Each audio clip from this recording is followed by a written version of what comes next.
So, Sam, I've been Yes, yes. I've been no-lifing it the whole time. I sank into my couch and merged into some kind of like a amorphous blob of human and couch gaming quality, complete with like that fine layer of Cheeto dust that comes with it.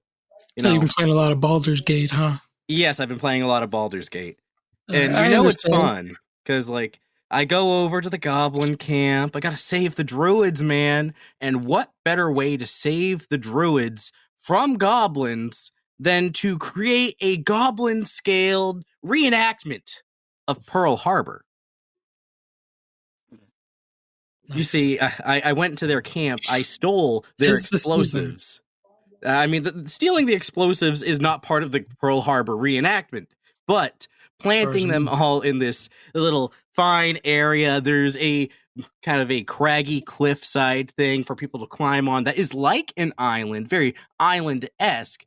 And Mhm, amongst mhm. all these goblins are like these big things, there are monsters everywhere. There's even spiders. There were probably spiders in Pearl Harbor. Look, man, Baldur's Gate didn't win Game of the Year for nothing. People are very happy with the Geneva Convention laws that they're out here breaking. The Geneva checklist, you mean? Yeah, yeah. Basically. Yeah, I am a very big proponent of the Geneva checklist, as any proper D&D player is. I mean, if you haven't, gotten one or two off your Geneva checklist, I mean, have you even played D&D? Truly, you guys are in the kiddie pool. Yeah, you're just kind of scratching the surface. The ice is thin, and you're gonna break through when that guy in your crew knows what to do. I, Damn, I he's felt like cooking. Dr. Seuss for a moment right there. And got bars? Oh my god. The bards are getting to me now. They're The everywhere. bards. Ah. Yes. Dude, this game's got sex in it. I mean, and there's Fade to Black. My wife decided to play through. We were doing some co-op, couch co-op. So on top of reenacting D&D and having that whole, 5e system integrated into a video game, we were able to do some couch co-op. Now that's a rare thing to see in any video game these days. So True. couch co-op, major thing. She got killed by a vampire. And normally, if you're playing solo, that would end the game right there, and you'd have to go back a save so that you're not, killed in your sleep by the vampire in the party. But no, we got to see this whole situation where I go over there, I go in, and she dies in her sleep because she let this dude drink off her. Wake up in the morning, she's dead. Everyone's like outraged that she's dead. And so I use a revivify scroll on her. She gets back up and she's like, "You fucking killed me." Like, there's a whole dialogue for this. And I doubt that many people have seen it. However, there's a big possibility, seeing as they released the stats for this game. Nice. And how many years do you think collectively Game of the Year would have at this point between all the players that have played it? Like, in game, how many years do you think it's been played over the course of this, like, everybody's time together? If I know people, they got several thousand hours already. So like, yeah, like multiply by like 3 million, probably. Like 5 years at least. 50,000. 50,000 years? Yes, 50. The collective gaming community, D&D nerds everywhere, have put a collective 50,000 years into a video game within the span of like less than a year. It's crazy. I'm not like a mathematicist or whatever, but I don't know if I believe it. Dude, I just started playing this week, and I got nearly 40 hours in the game already, and that's just on one character, not counting the character I've been playing with my wife, and I wasted the entire day yesterday with her playing that one. This game takes you. Away. Oh, Did no! you learn anything from today's? It was fun. It was bonding time, couple bonding time. Yeah. It's that we support, relationship bonding. Yeah. And No Right. life in games in your free time. Nothing supports relationships and spicing things up in the bedroom like couch co-op A good role-playing games, because role-play is good for relationships. Let's start the show.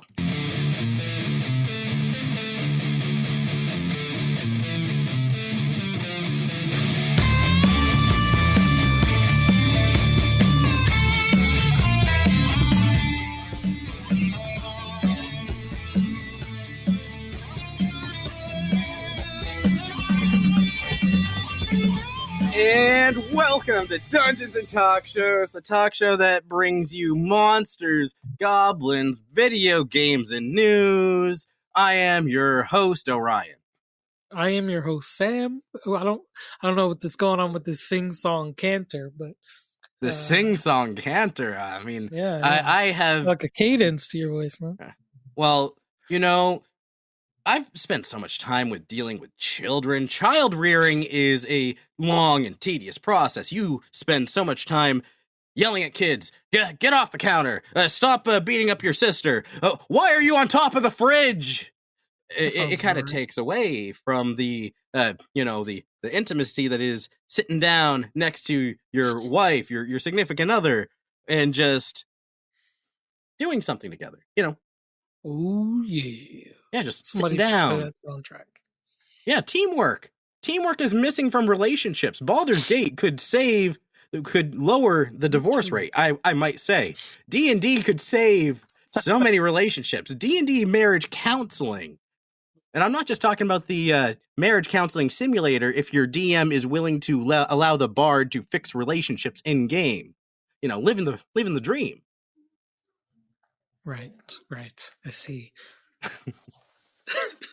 You are cooking something. I think it's burning, really. But we have a guest with us, and some of our listeners might recognize him. The man who runs entire campaigns in his head, DM Josh. Welcome back to the show.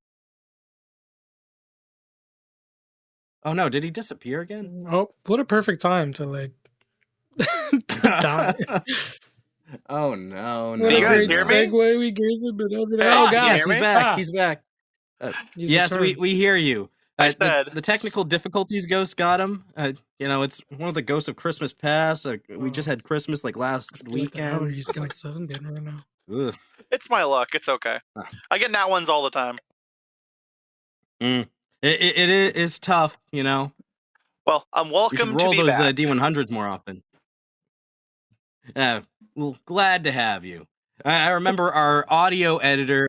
You did a creepy voice last episode that you were on, and you scared our audio editor. And this is a guy who listens to creepypastas. He loves horror films. And then he listens to that little bit that you did when you're trying to do that really creepy voice, that kind of showing us some of your voice talent that kind of really reels those players of yours in. And you got him, dude. It was he was really impressed. Well, I'm glad, because I work very hard to be as creepy as possible. Sometimes I don't know if it's a good thing, but I sure enjoy it. You certainly get into your roles. There's very few people I know that can just dive right into the mentality of so many characters so quickly, as well as you do. It's a typical DM skill, but one that you embrace with all the vigor of a talented actor. Dude, just the other day I was doing a game of D&D last week or so, and I literally cried at the session because it was an NPC that had lost their loved one, and I'm actually crying. They're like, how can you get so invested? I'm like, and I had to get a tissue. I'm like, God, emotional scenes suck. That's what we love to see. I mean, I had to step away to die for a minute, but I was listening. Back during I did a campaign I did for Orion ages ago. I did an emotional scene that got people I even got the rules lawyer of the group to kind of go wow, that was kind of cool. Yeah. Because he had never seen a DM actually get into that guy it. Quite a bit. Yeah, because it was like this werewolf matron feeling like the world hated her, and she's just like, why should I be hated? Because you fear me. That is not your problem. That is, but you've made it mine. you know, and What do you it's say really fuck me good. for?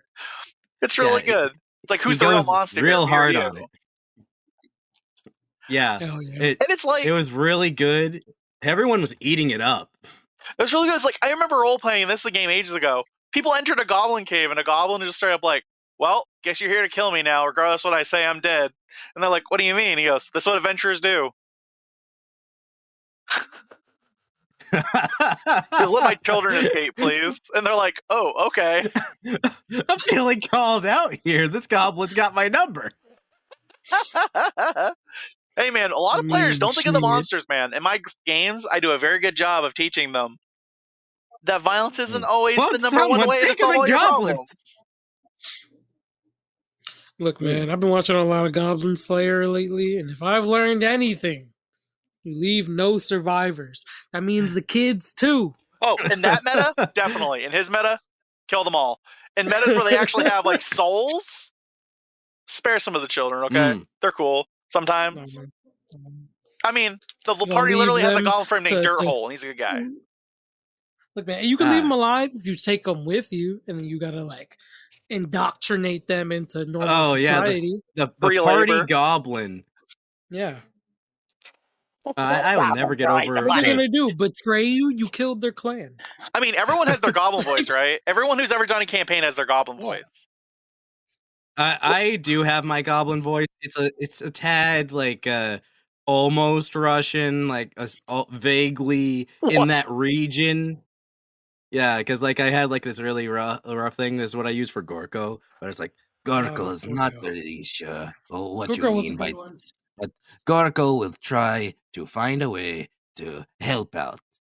You know, Sven, if you keep smoking that shit, you're going to lose some brain cells. It's so good because my goblin's more like. Gorko is so wise. It is. I love the flavor of like the humble, like smart goblin. Like I just do the goblins where like, "Hi, my name is. Are you gonna kill me now? Because I don't really want to die." Like I just like playing those chaotic goblins because they're stuck between not wanting to die and also not having the communication skills to talk their way out of death. But they're also like, they don't really have that self-preservation. At least in most cases, they're like, I kind of want this, but I'm willing to die for it. You know, you gotta respect that. It's a kind of that kamikaze badass that comes with being a goblin. Like they are for the collective, they are for themselves, but you know they will go all in.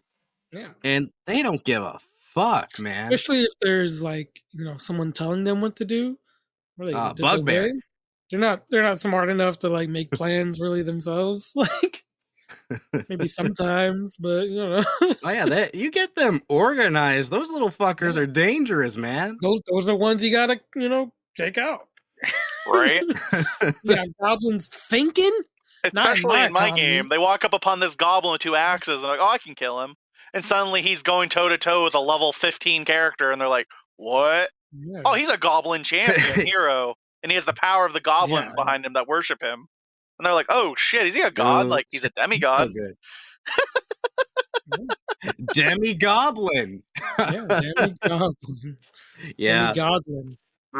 Dude, I had a goblin in one campaign that was how dare I had this one goblin in a campaign. He was he was kind of a big bad that was leading up to even a even bigger bad, and the party had so many interactions with him. He had set up things and harassed them multiple times, and the party had killed him multiple times. But due to his connection to this arcane force from the far realm, he kept coming back. And one of my players had a personal vendetta, having killed the goblin specifically twice. And then they're just like, I gotta finish the job. Dead, motherfucker. This fucker came back. This is personal now. Yeah, that's a personal. They're insulted my work. Yeah, I feel that. I feel that. Yeah, you gotta finish the job. Don't be disrespectful. Stay dead. Yeah, I mean, is it too much to ask for the enemies to just stay dead, but then they come back a few weeks later like, yo, you thought you killed me. I let you think you killed me. In fact, you actually cut my head off. But, here I am, back again. Eldritch forces have got me going. Well, what are you gonna do, motherfucker? You can't kill me. It's like if Deadpool were a goblin and had like bring that insane healing factor to the Forgotten Realms. Give it to your big bad. Your big bad's just some weak dude, but they kill him. They kill him, but he keeps coming back. Because you got to kill him a specific way. You got to meet the right conditions. Oh my! You can't just kill him. Maybe you got to bury him in like sand or something. I don't know. Bury him in sand. Sand's good. God, I will never remember. Yeah, it's kind of like liches, right? You always have to kill him a certain way. Yeah, get that phylactery.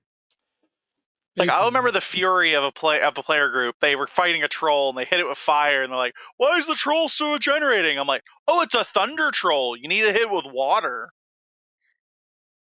Oh. You know what? That makes sense somehow. And I had a player legit stand up and leave and never come back to the game. I remember seeing this thing online. I think it was yesterday, probably like some thread on Twitter where someone was posting a meme about that. The exact same thing. Are you the DM? Are you the guy that started that? I don't know. I just had so many players walk on me. They're like, "Oh, you don't follow the book? Well, this ain't the campaign for me." What book? You haven't used a book in like 10 years. I know. Right. Well, some players I don't warn about it ahead of time. They get to find out about it while they're at session, and they're like, "Oh, this isn't my thing. I'm not here for this." I can't break this. And I can't blame all players. There's some players like the balance of the book. Sometimes you make unbalanced shit, but I do a very good job of balancing out mid-session. At least I think I do. What's unbalanced about there being, race-specific, subspecies? Like, that's what I thought. Why couldn't this race adapt to have a different weakness, or different strength? Yeah. You think every troll to ever exist is all weak to fire? That's not how that works. I mean, stereotypes exist. Yeah. To be they exist.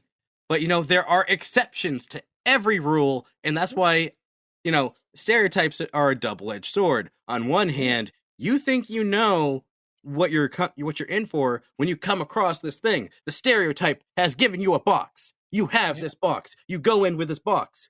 And then the box is useless. Right. Box shattered. Throw the whole box away. Fuck that box. Broken glass everywhere. Your feet are bloody now. Right. I actually have a question for you too. Because is that kind of knowledge? Let's say a player goes, "Oh, I throw fire at the troll," but their character's never met a troll, or doesn't know the fire is the troll's weakness necessarily. Yeah. Is that metagaming? No. Yeah. Yes. I would say that it's one of those things where it's reasonable that someone could have heard stories as a child of a great hero that overcame a troll using fire. Like, that's kind of useful knowledge that might go around, and it might go around in the sense of like a urban legend or a wives' tale might go around and spread things. But urban legends and wives' tales are also known to spread misinformation too. So that could go two very different ways. Like a well-studied or a well-traveled character, maybe they might know about these things, or maybe little bits and pieces, like. But it is in the realm of metagaming. Yeah. However, I think that's one of those things where you could definitely be like, your character knows about this is a common thing that people talk about, but it's actually wrong. It's a misnomer. It's completely. It has the traits of what you suspect it to be, but it's a little bit different. You're not quite sure. Maybe vampires get more powerful when presented with holy symbols and crosses, and they spread that misinformation so dipshit paladins walk up to them with their garlic and their crosses and their holy water. Meanwhile, the vampire actually kind of absorbs those things because it's a form of worship. It doesn't the narcissism of a vampire portray someone that wants to be worshipped. Oh yes, my adoring crowd, please. Please. The power of Christ compels you. Well, yes. Oh, my name is Jeremiah Christ. How'd you know my name is Christian? Yeah, like you start an entire religion and then spread all these rumors just to thousands of years later be like, and they still, you go up to like the local lich meeting that you do annually every year because like all big bads do. Yeah, this guy, they still keep sending their paladins. They keep bringing me all the garlic I could ever want from my bread, all the holy water. I think about that often. Like, it's kosher. What would stop like an entity that lives thousands of years from starting like their own religion? Like, you start religions, legends, the original fake news of the fantasy realms. The original fake news. I just think there's a lot of potential there. You can gaslight your players straight up. Right? Like, I've always enjoyed challenging players to think about a situation instead of just going, oh, it's an X monster, I need to deal with it in an X manner. I've always enjoyed challenging players where they look at it and go, this may not be as it seems. Mm-hmm. From what you've studied, you're fairly certain this is some kind of troll. Like I had somebody come across an undead once, but I'm like, the undead has golden teeth and fingernails, and the eyes are oddly gold looking, and they're like, oh, okay, I hit it with smite or destroy undead or whatever spell to destroy the creature, and they're like, I healed it, and I'm like, you're dealing with a holy undead. Yeah. And they're like, what? Yeah, the soul's trapped within the gold, being tortured to move the body of the creature. Yeah. And they're like, oh. Holy creatures can still be made into undead. That's awesome. I think it's really cool, too. The thing is, they're not immune to undeadification. Like, yeah. I personally love the concept of taking these things that are widely known and then taking this trope, homebrewing your own new thing, and then flip it right on its head. Because, they say that comedy thrives from going for the unexpected. We laugh at the things that are unusual or unexpected. Like, those twists are just like, oh, hey, this thing, but then this. Like, oh, that was very different. And how is this any different? Like, if you aim to entertain, and twists are a very entertaining thing to do. You have to use them sparingly, though, or else players get really tired of them. Yeah. Also, I always love the idea of just like normal animal that's been fucked up by a little bit of magic. Ooh. Oh, that is a fun trope. Three-eyed wolf, like, or something like. Sorry. I once had an encounter where a guy was running what he thought was a mountain lion. Come to find out, it was just like a mana-infused house cat that had turned like 3 times that size and was going crazy because its brain was rotting from inside like rabies. Because it was like magical, like mana rabies. That's something that happens. Like, you kind of have to consider with like, you have a magical world, the natural magic already affects like the landscape, the ecosystem, the plants. Why wouldn't it affect like the animals? That makes sense. Right. And now you got fucking mana hungry rabbits and shit going out and attacking villages. Like, who knows? You can literally do anything. I can tell you, it doesn't satisfy your players, though. It doesn't satisfy his players. When he spent 20 minutes killing a house cat, he looked at me like, really?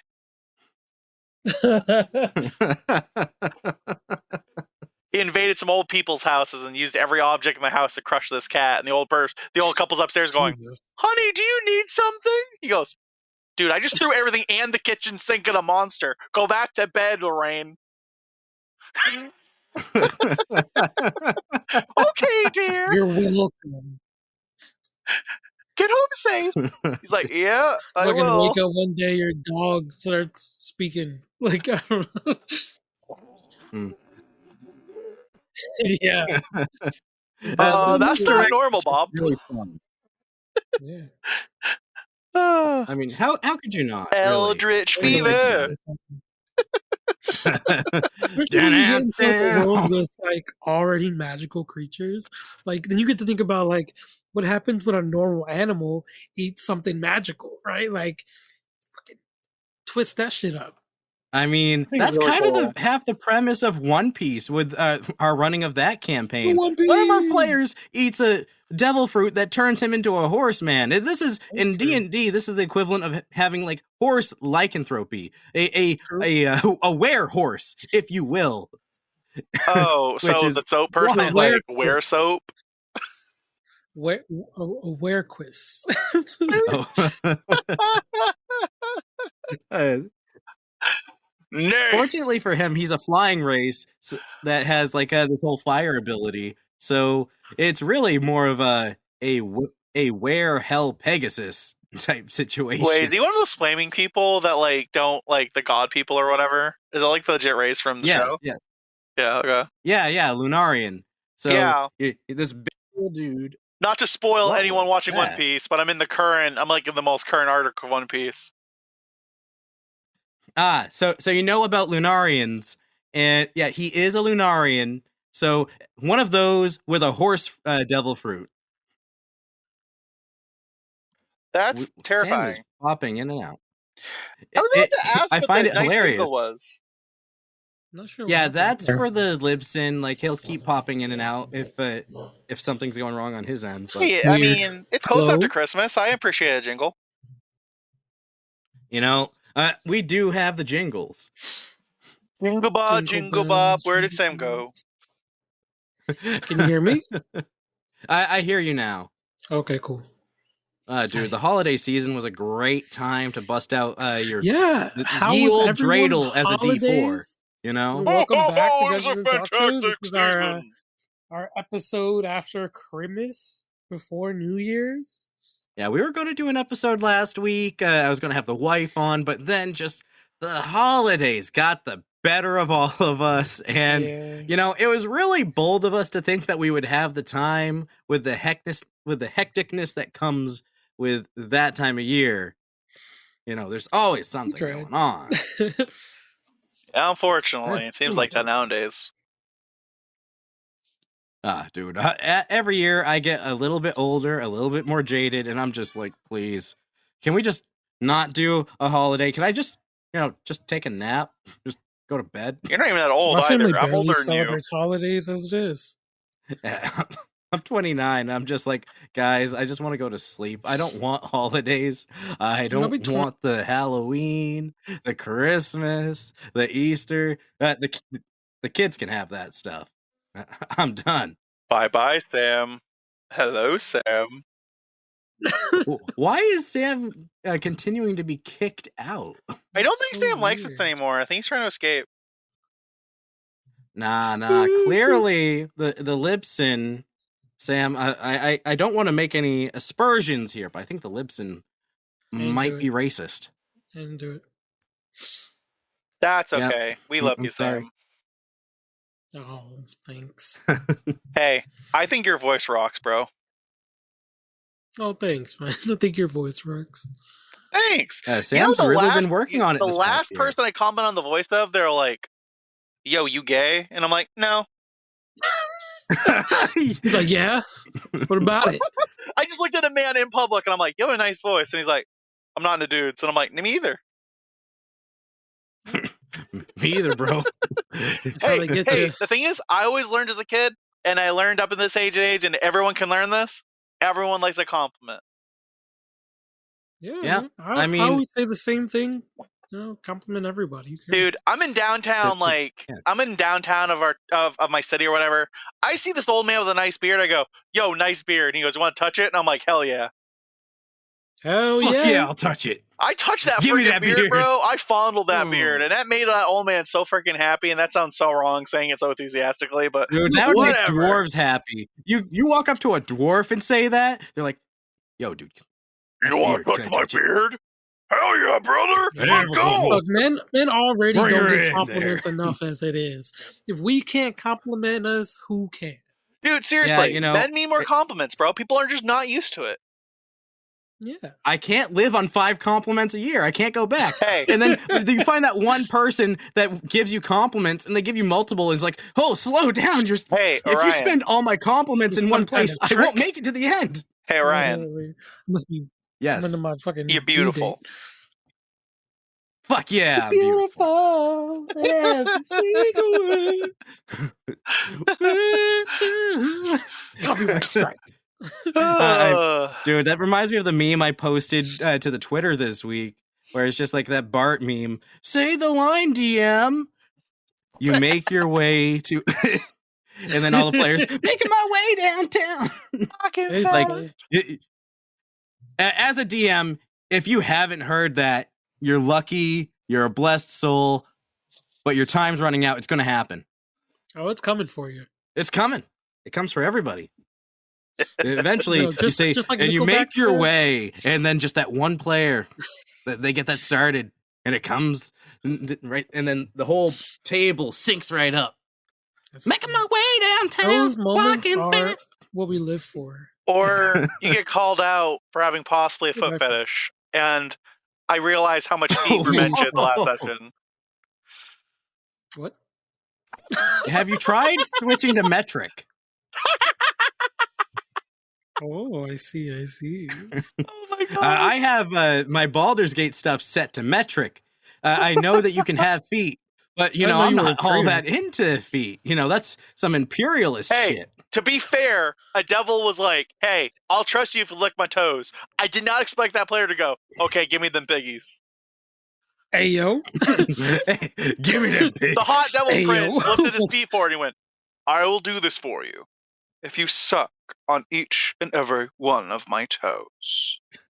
That is such a beautiful devil thing to do. Gotta use the full action for each toe. The devil was uncomfortable when the character immediately went, and he's like, "Oh, what's going on to me? I feel like uncomfortable." It's supposed to be a power play. You're supposed to be humiliating them, and the one character in the party, no shame. Yo, I'll do anything. 20 gold is 20 gold. And later on, she's like, Basically. "YOLO, I was a hot devil. I mean, daddy? Daddy's toes needed cleaning." And I go, "Oh my god, no." Jesus Christ. I love my group. You always throw shit at your players to kind of like, give them like that. Wait, what? Rocks fall and everyone dies. You know what I threw in today that they found kind of cool, I guess, because I'm actually fresh off a session right before this recording. And one of my players is like a religious member of a church, and you know, stuff's happened in the game, blah blah blah. Nutshell it. There's this kid who got hurt by a zombie, and he sees this character. He sees the character named Sarah, and he's like, "I love you, Sarah. You're the best." And she's like, "Oh my god, what happened to him?" He goes, "Oh, during the last zombie invasion, a zombie bit like a quarter of his brain out, and we managed to keep him alive. But he's a really big fan of yours." And he goes, "Can I have a hug?" And she's like, "I need to heal you, but I don't have the time right now. Give me a hug." This is like when kids lost a lot of his stuff. His name was George, and he was precious, and everyone loved him. Tell me about the rabbits, George. I didn't think about that. You did it. You wish you revived me. I'm a little bit Not fucked to up. offend any folks out there. He like legit got lobotomized from a zombie. He's like he's alive. The players will fix him, more than likely. Not to offend our lobotomized listeners out there. I mean, come on. Phineas Gage is a very big fan of the show. Shout out to you, Phineas. You're my boy. For those of you that don't know, Phineas Gage was the first man to get a lobotomy via a train rail track or some kind of rod straight through his frontal lobe. Jesus Christ. Right? You ever hear about that guy who got like stabbed in the head by his wife and lived? She was crazy. Well, that's just a matter of stubbornness. How dare that bitch think that she could get one up on him? He got like a blade like 8 inches deep into this dude's dome, bro. And he lived. Dude, there was this one guy. He's like, no, I'm not allowing this. Right? There was this one guy, he got stabbed in the head. He lived, but they had to remove a portion of his brain, and he lost all of his emotions and empathy. Because a portion of brain they had to remove made it so he didn't care about human life anymore. Yeah, that's some of the side effects of a lobotomy, because the frontal lobe you can live without, but that's the part with emotional attachments and shit.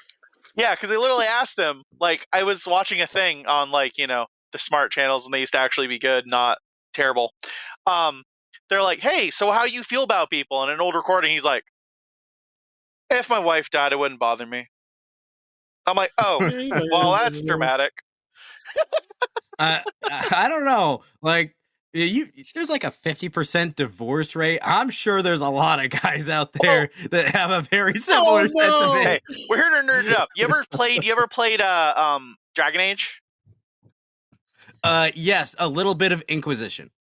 You know the Not much, you just know a the little bit. mages that get their emotions taken away as a punishment for like against the circle for committing their crimes, and they basically get magically lobotomized. Oof. I am taking notes and putting that in the next game. Basically, they lose all let their me see emotions. When here. you're talking to one, they go, "Hello, you've entered the library. What books are you looking for today?" And you ask them something like, "Oh, I'm looking for this silly book," and they're like, "Oh, all right. That would be in section Some of the A, troll B." become human type shit. Yeah, I'm they're just basically gonna these write robots down because they have no lobotomy brain. cult. I forget what the term is in Yeah. the game, but literally they just get rid of the connection to the Fade, which when you've had prior connection to the Fade, you then lose everything that was connected to it besides for your life. Damn. Yeah. That's gotta suck, because like as a caster, once you are all up in the weave and stuff, having that severed, it's just like, dude, what's the point in living if I can't cast magics? Yeah. If I to, Right. can't like, make little feel the sparks. freedom of magic and then have it like taken away Dude, from you. The power of to magic. stay bro? on magic while being more funny. Some of my players don't know much about Baldur's Gate 3. They've been playing it, and we're trying romance characters. And their main romance, they're talking about it, and everyone knows what I'm talking about. I just in my head going, "He's a bomb. He's about to blow up. Yeah, he's the bomb. He's about to blow up. He's the bomb. He's gonna blow I up." just found out about that one. Yeah, so basically, Sam, if you didn't already know, one of the romanceable NPCs is a walking nuke. Yep, he's a fucking idiot. Interesting. No spoilers. I'm I playing did two not different say characters, names. but yeah. Look, man, all I know is there's a bear, a demon lady, and Dude, Oh, yeah, Demon Mama Lady, K. a Karlak. gift trick. You better show some respect. Yeah, I'll find Karlak, you. Mama K. She is There's a- self-proclaimed Mama K, and I love that she referred to herself as Mama K. Like, I need more. That's the most D&D thing ever. You're just like, yo, I'm the barbarian here. If you need any help, just come on back to old Mama K. Mama K's got you. It's like, I love it. It will begin Dude. with K. That character makes me sad. But dude, Karlak is the best, bro. I would kill She her. is. I was looking at some of the stats for Baldur's Gate when recently, because they compiled like all the stats from all the players, everybody playing. At the start of the show, we mentioned this like 50,000 years worth of playing between all these players this year. So with 50,000 years, that's a whole lot of data. Number one slot for romanceable NPC, without surprise, is Shadowheart, because she's He's easy. the most human looking and she's easy. And of course, there's like she's very passionate for her god, so like people like a Char's passionate shitty, though. woman. Who likes Char? Sorry. Yeah, Char is like a kind of a sketch goddess. Let's be honest. Oh You yeah, know, I've seen pictures of this. She needs to cheer the fuck up, bro. She bums me out. As far as my first playthrough, I'm gonna say that I am kind of basic. I am romancing Shadowheart, but it's because it works for the character I'm playing. Cute. Yeah, because like this first character is a drow, so already it's like, hey, you're worshiping Shar. I'm all about Lolth. It's like they're very similar, kindred spirits, really. Like the characters are very relatable to each other. Are they really though? Like, I guess I don't know how Lolth operates in like official D&D, but in most games she's kind of a bitch. You're talking about like spider god, drow god Loth, right? Like yeah. That's the one. Like they're the characters like Shadowheart and my character, like, my character being a drow is a follower of Lolth, and being a follower of Shar. Those are very ostracized forms of worship. Those are like people who follow those goddesses are like very like chastised, like, whoa, we need to stay away from this person. This As person's they should be. probably evil. Char just wants everyone to Yes, go back to the rightfully so. darkness where we all belong. Yeah, and there's just a lot of connection and relatability there. So it's just like, okay, I'm playing this character, that makes sense. And then the other character I'm playing is a blue dragonborn warlock paladin, heavy on the paladin. Blue. And it's just like, okay, well, big paladin, let's go. He's got a hat. He's just walking around and he's just like, oh, let me solve your problem. Whoa, sounds like someone needs some smiting. Justice needs to be done here. I'm like low-key enjoying judging all your decisions. Well, that's the one I'm using in the playthrough with my wife. Because when she does her stuff, she, like, first character she romances and is stuck on is Asterion, because you know she's got a thing for vampires. So vampires all the way. Please get better taste. Asterion is so awful. Everyone needs to get off. If she likes vampires, you'll probably just pick any vampire, honestly. With her, anyone that's can absolutely the case. Like Asterion, and anyone can get really. I really don't like Asterion. I like how later he gets like more bonus actions. That's cool, but like playing through, I'm just like, okay, I kicked Asterion out of the party. It's like, no, I don't want Asterion. I'm just gonna have Mama K. He looks like such a douche. Yeah, I just can't have that. No, dude, the way he talks. I was at a con like a couple months ago, and I'm sitting there talking like Asterion, and I had some girl in the crowd look at me, and she's like, "Can you keep talking like that? I love Asterion," and I'm like, I need to find somewhere else to be right now. Because they're gonna jump you, and they're all gonna take you into a dark alley and do vampiric things that are unspeakable. Yeah, because I'm sitting there talking to my friend, going like, "Oh, Asterion, he's so last season." Yes. Yes. And this girl, some random person's like, "Oh my god, that's so hot," and I'm like, no. You're appealing to a demographic and you're not making money. Where is the DM Josh OnlyFans for your voice work, sir? I need money. I need some magic cards, so please. Yeah. We will feed that MTG addiction right there. Hey, Daddy needs a Chrome box, okay? Hey, whatever we got to do to get you there. Selling that voice, like you can feed into those D&D kinks. If someone's into bugbears, I know a guy. Someone wants the fancy posh hoi polloi vampire, I know a guy. I mean, I don't think I've ever done a bugbear voice before, but I don't know, something like that. I mean, that's sure to ruffle some jimmies. It's wrestling mine. Okay, Sam, what do we got for a monster this week before we go too deep off the Baldur's Gate rails? Can we get any deeper than we already were? I mean, it is an abyss. Nice. Oh, no. I will do my best if I need to pause. Oh, but today, so I told you I was feeling a dinosaur vibe today, right? Okay, dinosaur vibe, year of the dino. If you will. Throw that idea out the fucking way. All right, we're throwing that shit out. All right. Okay. Scrapped. Gone. On the cutting room floor.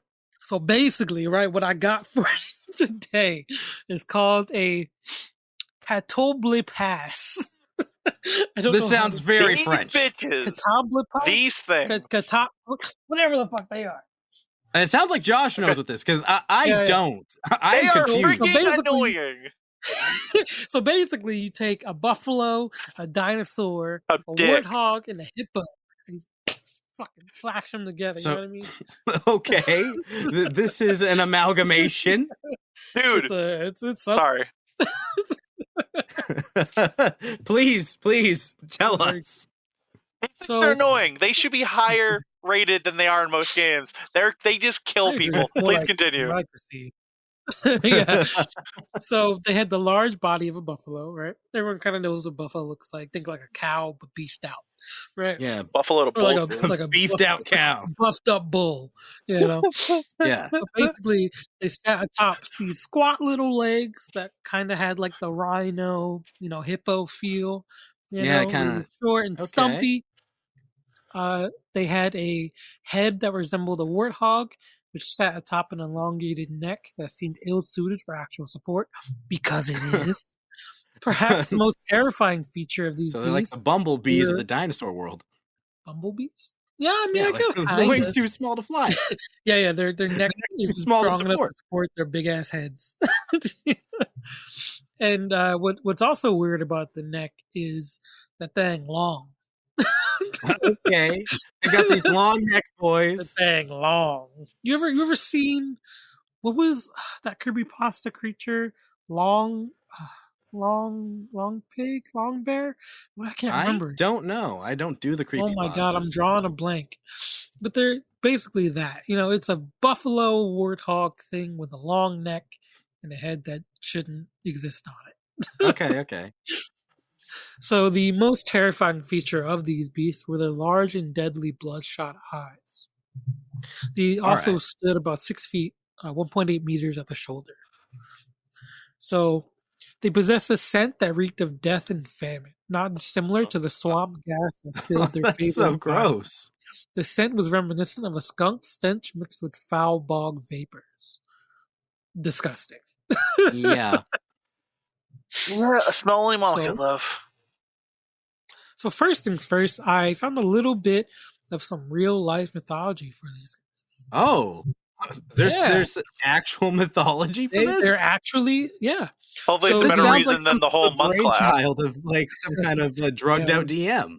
So the Catoblipas, from Latin for the same spelling, meaning to look downwards, is a legendary creature from Ethiopia, first described by Pliny the Elder and later Claudius Aelianus.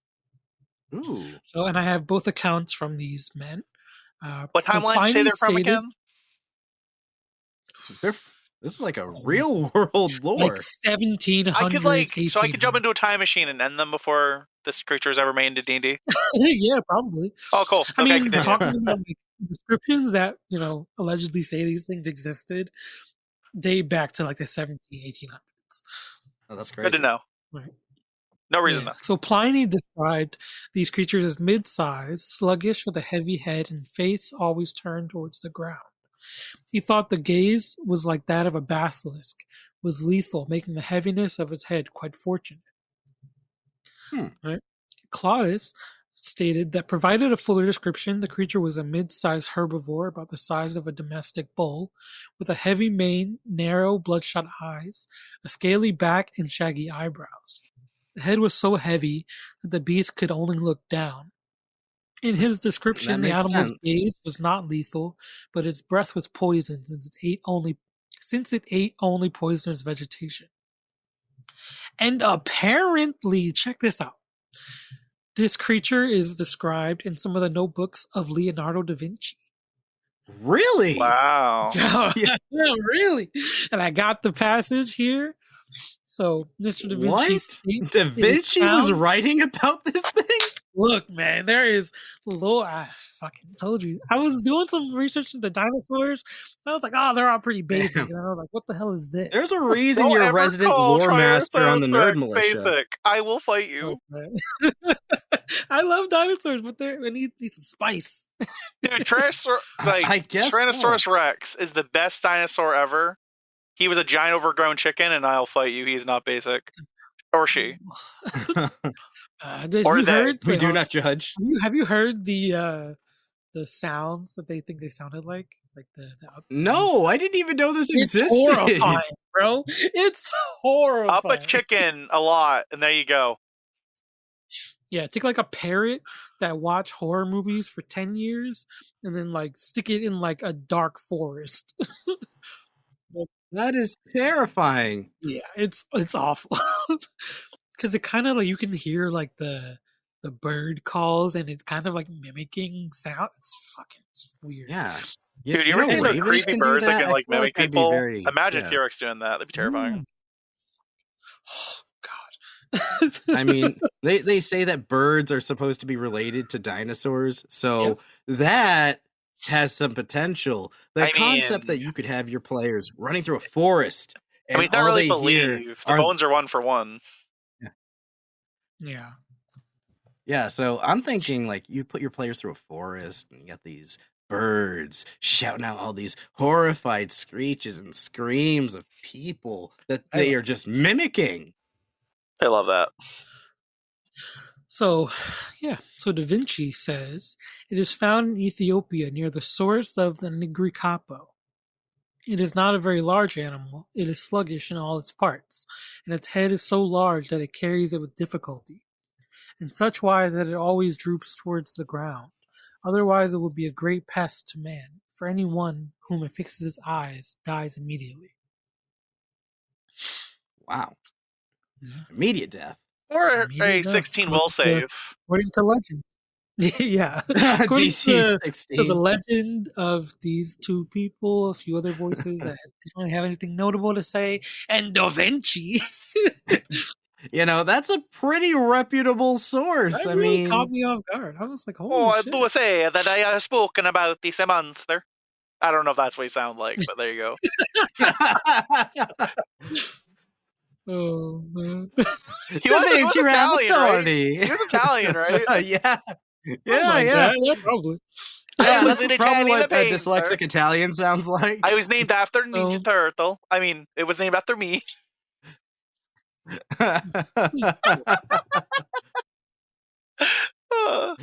Ooh. Not to be confused with the party dude. Or the Donatello. He does machines. Oh my god. Dude, like, it's things like this, like, that makes me want to believe that things like these used to exist. You know what I mean? Like, these legends had to come from somewhere. They really Yeah, do. they had to. They didn't just, like, see a buffalo and be like, oh, that shit killed Jerry just by looking at him. Like, What if it was like two buffaloes standing Yeah. there, you know? yeah.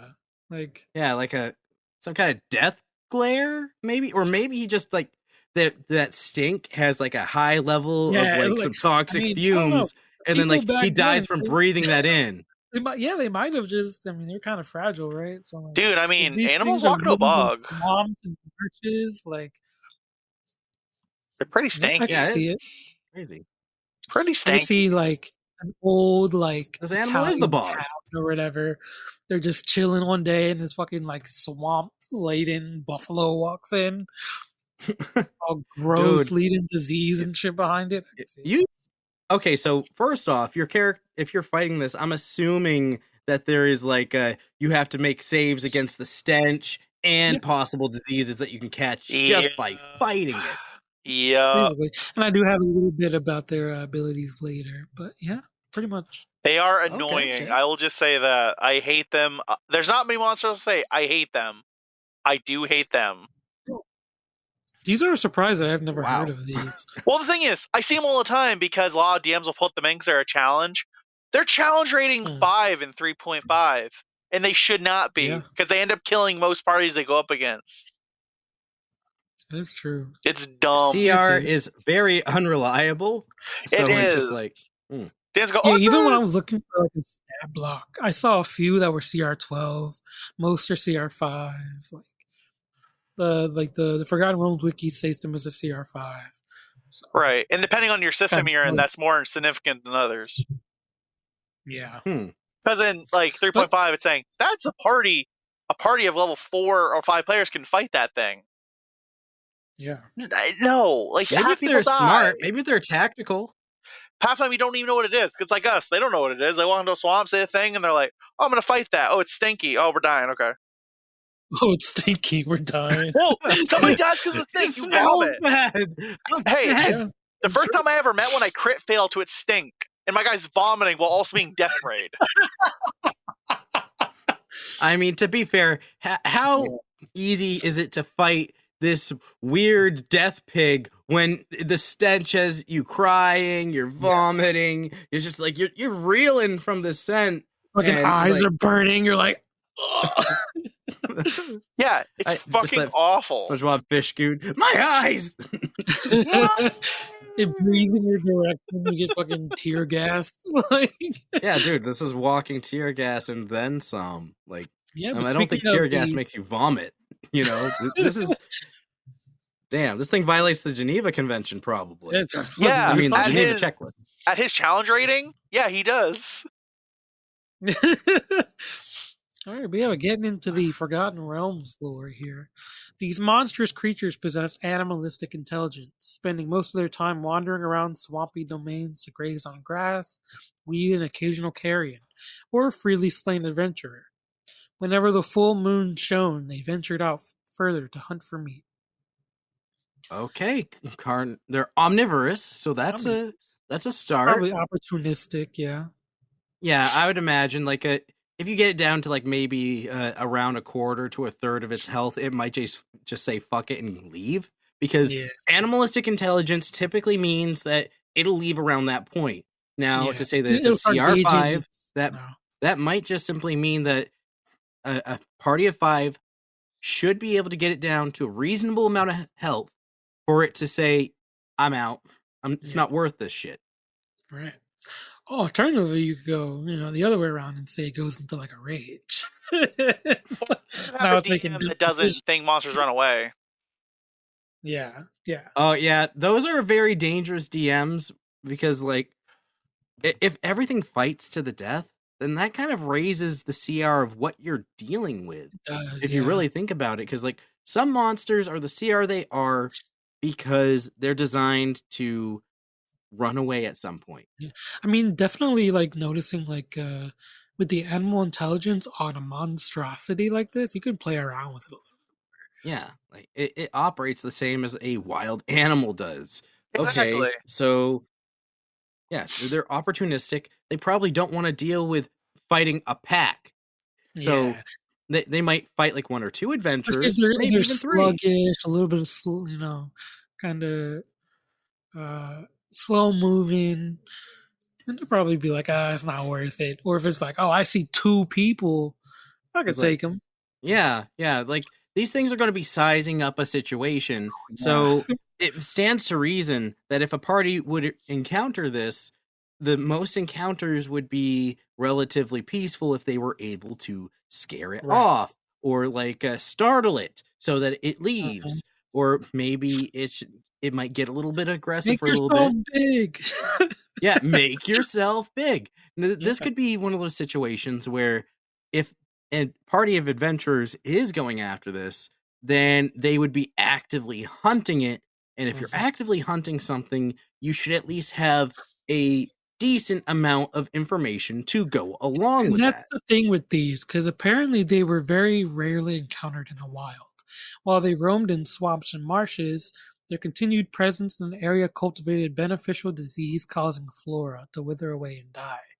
The fetid influence of their presence in the area rendered any beneficial qualities of local flora or restorative qualities of fresh water diminished. Makes Okay, sense. so it makes sense that these things would have to be nomadic in nature. Yeah, they have to constantly be moving from area to area. Yeah, I mean, because the if they, very yeah. gases of the swamps started to carry the beast's musks, and local wildlife become aggressive and more likely deceased. That Okay, makes sense so too. Yeah. this is a monster that writes itself. Okay, it shows up in the local area. The local wetlands are becoming more diseased. More, the animals are more hostile. Something's going on. There's a guy that saw something out there. It smelled awful, and he didn't want to get any closer because he saw his buddy drop dead in front of this thing.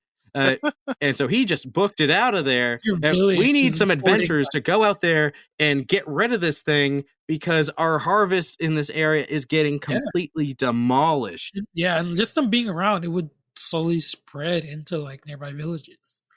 Yeah, so then they have to hire the party, and the party has to investigate. They got to be like, okay, we got to prepare. So a guy dropped dead. What do we know? A guy dropped dead.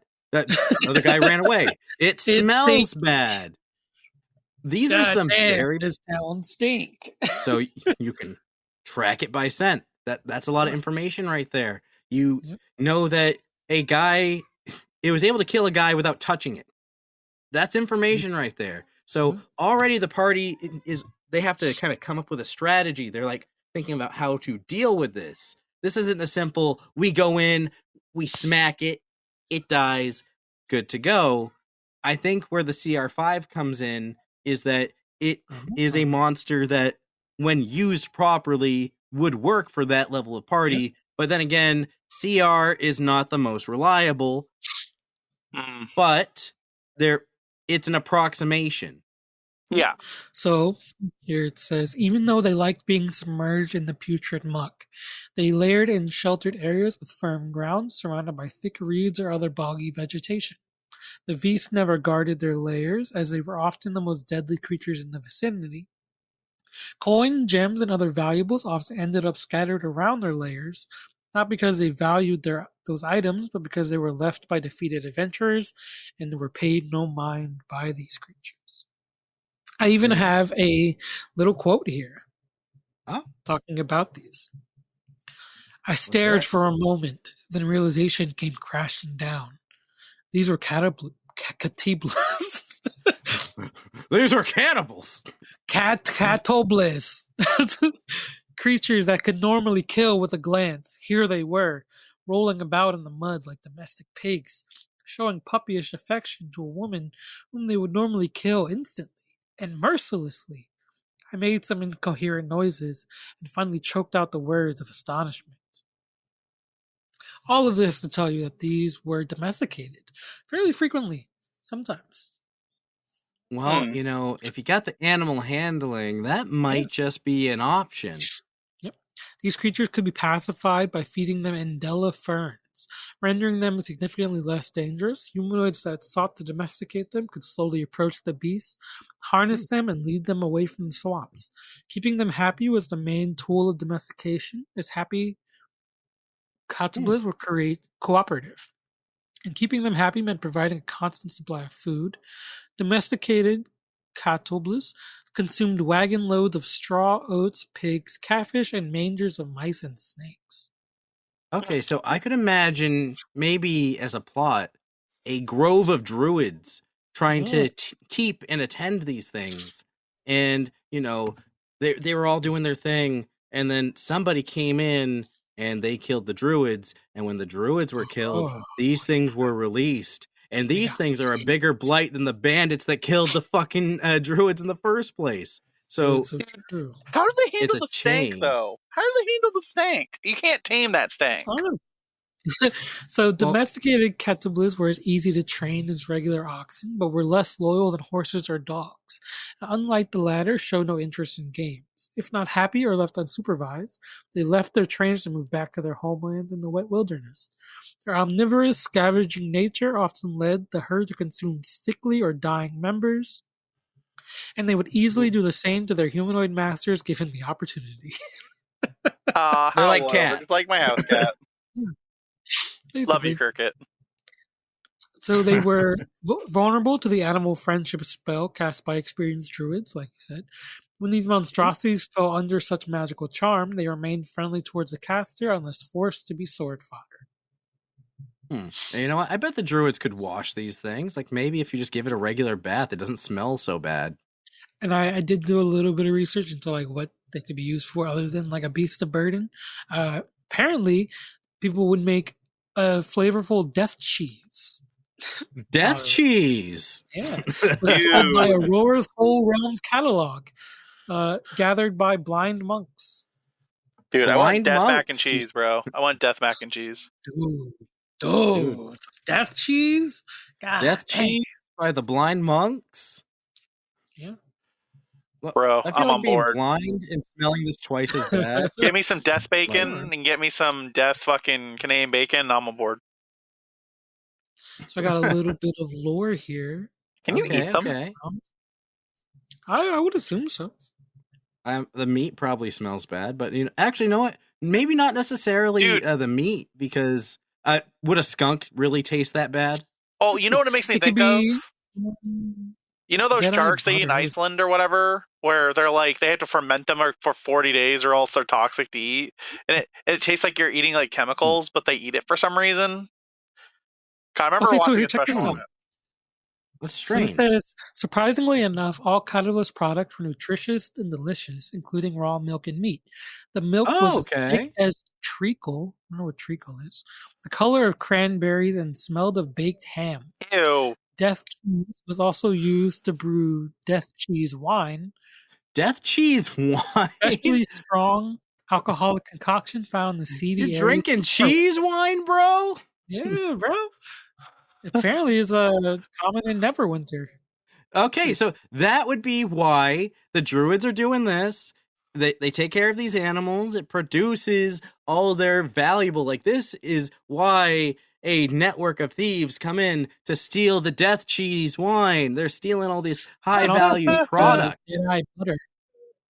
Then they get caught and they slit the druid's throat. And And then you meanwhile, die. the druids were the only the druids were the only ones keeping these things in check. You might have a barrel of death cheese wine, but lo and behold, these things are on the loose. And they are a menace to They farmland didn't everywhere. use their stuff. They're not happy about you using it. Only the druids could harvest and use it.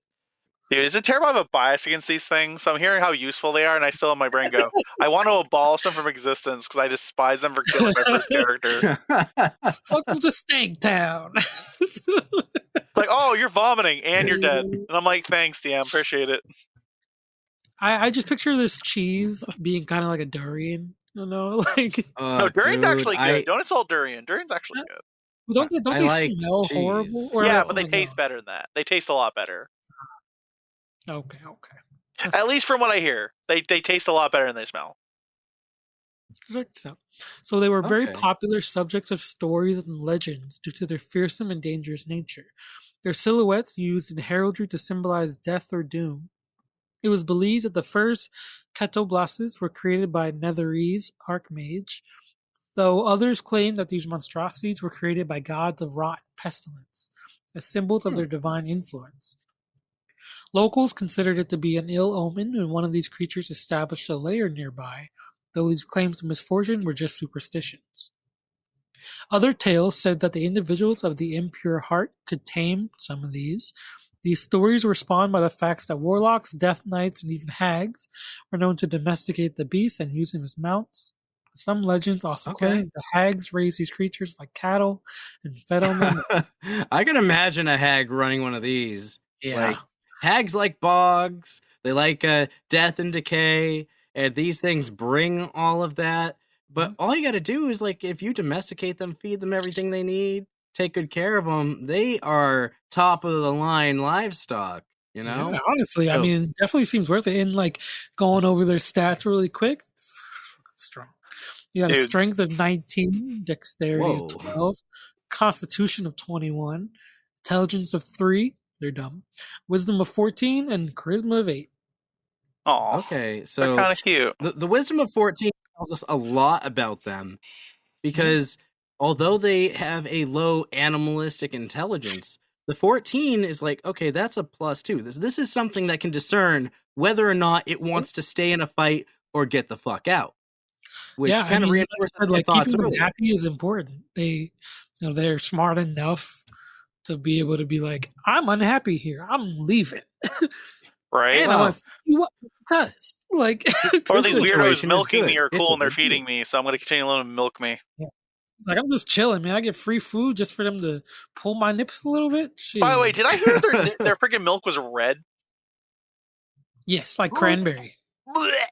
Cranberry milk? Oh, that's their milk looks like blood? I think I blanked it out because you traumatized me for a second, and I just had to rehear it again to re-traumatize myself. Oh, red milk. No. Oh, God. Red milk. If it's red. So it's like, put it away. It's red and it's thick. So thick. That means the cheese is going to be red. Cranberry. Okay, red cheese is whatever, but red milk? Come on. No. It makes a red cheese wine, though. Oh, treacle is like tree sap or molasses. Yeah, so they make a wine from this, and then it's a cheese wine. So, like, first off, a cheese wine. What the fuck? I was really hoping I misheard him earlier when he said that. It's going to be red. Worse. So it's like, okay, I can see that. You know, my character died. Maybe some red milk freak. Like that. Yes, your character died to a red milk freak. You go to the local inn. They're like, we've got some death milk. Excuse me, you've got what? Yo, did you just threaten It's me with red. dairy? I'm interested. Oh, don't worry. It doesn't have lactose in it. I like how People there's would. left Here in cheese, Russia, milk there's kill like you. red-eye butter, but the milk doesn't have like a name. My own headcanon is that this is lactose-free milk. I mean, Yeah, is there lactose in yeah. it? No, there's lactose in all milk, so it'd have like weird killer lactose.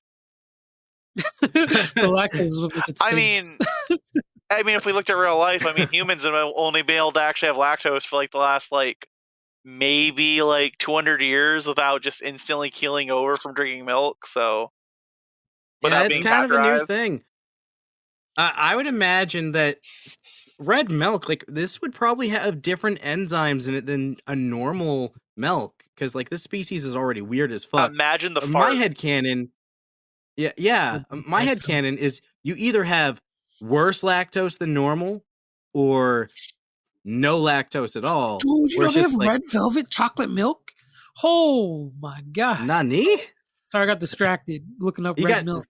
The red milk got him. Okay, red velvet milk sounds really good. Whatever the hell's coming out of this cow, don't. Okay. Dude, it's like the milk that friggin' Skywalker's chugging in the new movies. I'm like, I'm good. It's blue? No. Stop. Blue milk? That does sound disgusting. I draw the line. Dude, it was great. You haven't seen the movie where he's chugging on the thing's tit, being like... chugging on a tit, the blue milk coming down his face, and he's licking it off his lip. Come on, dude. They cut I'm gonna have to rewatch the Star Mark Hamill, Wars, I guess. I'm sorry you had to do that. I apologize for you personally. I'm sorry if you're hearing this. I apologize. I've been looking at this creature for the past few hours. If I could get Mark Hamill on the show, that'd be crazy. So it looks like the thing where they kill it and they crawl inside so you don't freeze to death. Oh, one of those. You mean the tauntauns? No, it's not a tauntaun. Yeah, that's a thing. I don't know what that thing is. Whatever that thing is, an abomination. What's what we're talking about? Get the abilities and stuff here real quick. Oh, okay. All right. Let's do it. These creatures could easily stun prey with its mace-like tail, whipping it around incredible speeds. Its most feared ability, however, was its deadly gaze, which rotted away the flesh of creatures caught in it and affected the prime material, astral, and ethereal planes simultaneously. You get necrotic on every plane of existence when it looks at you? The beast's neck was weak, and it took a caterpillar's significant effort to raise its head and gaze upon opponents. It's just... Sorry, I'm having problems looking at you. Evolution's a bitch. When several of these creatures were locked in combat, they cooperated and tried to herd the target into crossfire of their death rays. However, they were intelligent and opportunistic enough to size groups of humanoids up instead of blindly attacking them. Unless on a hunt, desperate for food, or defending their youth, they did not attack groups of humans or other humanoid creatures. Furthermore, they learned from their previous mistakes and encounters. That's actually... Yeah, they're wise. Then they got animal intelligence, but they got that wisdom. And wisdom on animalistic creatures like this, that's a major thing. Because like you said, it can discern whether or not it should be doing that. Yep, and like you mentioned, we got the stench here. Any creature other than the caterpillar that starts its turn within 10 feet must succeed on a DC 16 con saving throw or be poisoned until the start of your next turn. Start of its next turn. All right. And then we have the death. The caterpillar targets a creature that it can see within 30 feet. The target must make a DC 16 con save or take 8d8 necrotic damage on a failed save, half as much on a success. If the saving throw fails by 5 or more, the target instead takes 64 necrotic damage. The target dies if reduces 0 by this point. These things are deadly. I'm going to... Jumping right into the IRL fight score based off what you just said, I'd say if I were to fight something like this, I'm not getting close to it whatsoever. Yeah. Just no. Yeah. Wait, first of all, you... basic, 20, 30 feet. Yeah, Okay. they probably got like the same movement as like a buffalo or a Because I cow. don't remember ours moving Yeah. very fast, but we were in very thick, gross, like That's kind of disgusting what I'm mud. picturing, for the Spice World too. Like, Yeah. you basically walk up to a cow, and it like can barely pick up its head, but like it stinks. Like, Honestly, first of I all, don't I think I would ever worry. have to really fight one, like, if I encountered this thing in real life. Like, What if the it bar might be just seduced it? me, so I'd be a single piece of prey. So Yeah, I mean, like that might be a taking that problem. damage might be like, oh, and like, do you think you have more than 64 health? No, dude, if it actually tries to kill me, I'm dead on the Yeah, spot. you might just die straight up. Yeah, like if I was to try to kill one of these things in real life, I would have to hunt it down, set a trap, Yeah, you'd have and to like, pray. you have to like You know? never let it even see you, bro. Like, Dude, you gotta Yeah, move out of the way, bro. I'd be like I'd be yeah. like Perseus with a goddamn mirror, like just like okay, Yeah, right. Get on the thing's back as fast as I fucking can. Like, yeah. Well, then you I have just to deal with the be stink, though. bumbling around the swamp with my phone out, be like looking around the tree, like okay. Shit. right. It almost saw me. Bro, and knowing me, as you guys can probably tell, I'm a little congested right now, but like my sinuses and like my nose is sensitive already. So like something that smells that bad, my, Oh, that'll clear your sinuses up debilitate real me, good, right? man. Look, man. We'll fill them with something new, Yeah, the something stench of fresh. death. Dude, I'm like a search dog level of scent, and if something smells like that, I'm TKO'd. I'll I'm out. say, if I'm going into this with the knowledge of like fighting this creature, I know it's gonna like struggle to look at me. I might be able to dodge the view of it for at least a little bit, but like it's gonna catch you eventually just by sight. Like, Yeah, I would say if I was to put a number for the IRL fight score here, that's going to be an 8. Because one fuck up, it just takes one one fuck up. misstep, like you stumble and it catches you with a glare, you might be done. Yeah, you're done. But- So literally, like a mirror, your phone, just kind of like peeking out, like hoping that you can get some pot shots off on this My thing. only tactic would be this: probably sneak up on it behind it. I don't know, because it's with its long neck, you can probably like fucking look behind. Probably it'd be slow, but like at this, what you gonna go for? Like sit on its neck. Well, you'd have to kill it. You'd have to go for the neck, and I just don't know if your cow tipping antics are enough, Sam. Look, man, if it's already can barely raise its head, I'll just sit on its like shoulders. Fucking pull weight. So okay, wait till it sleeps, jump on its head, and just start shanking it. Okay, that's a strategy. But we're all assuming that you normally when a D&D group meets these kind of creatures, they're meeting them out of the blue. Like you don't just you're walking the woods looking for I don't know some kind of monster, X monster, and you come across this thing and you're like, looks like easy XP. That's usually what why happens. people started using milestones. That's why you suddenly you're taking 64 necrotic damage. Yeah, Oh, no, we look- learned the look hard at way. this The first time I stinky ever thing. met one of them bitches, and I researched them afterwards, and I'm like, damn, thank you for making something else that I hate in the world. Well, like, this I didn't make alone it. It's in the book. is probably one-shotting majority of mages at level 5. Like Yeah. Well, toe for toe, if you look at all monsters that like challenge rating 5, especially in 3.5, it's one of the tougher creatures. Like besides for demons and devils, it's one of the tougher ones. And you're like, and they get a lot of health too. Like what, like 90, 80 some on average, level 5. That can be actually kind of hard to hit if you're not being a min-maxing munchkin. Yeah, I think what you'd have to do is you'd have to go the tricky trap method. Maybe toss some oil out there, cast grease, light stuff on fire. You got you throwing me a hint, bro? Yeah. But do you know what makes me wonder about this? What? I'm thinking. He's holding us in suspense. I was like, what if a Warforged gets sight? Point like, for it. That doesn't make sense. It would still, still work. And it was like, something that like, I don't know. If it hits all planes, you know what? Never mind. Dude, Yeah, even you that can't ghost just being hit, escape bro. into the astral, the ethereal. You could Yeah. cast blink and it can still death glare you. This thing is wild, man. Yeah, you like can't see invisibility, right? So like sneak up on that bitch. It looks in your direction. Yeah, you're like you don't know if it sees you. Sometimes I like to do that to players as a DM. Like they look, they make like maybe they're spying on an enemy camp, and there's just this one soldier that's just kind of looking in their direction and like Yeah, you making see him little squint gestures. a little bit. He's I like, love doing that. And they look at me going, I don't trust you. I don't trust you. Bro, but like disintegration is 10d6 plus 40. That's like that's a lot. That's a lot, but like this is a 6th level spell versus like fucking On a low level creature. yeah, that's kind of oof. It's overpowered as fuck. Every time I ever put one in a game, Yeah. they have killed at least one player.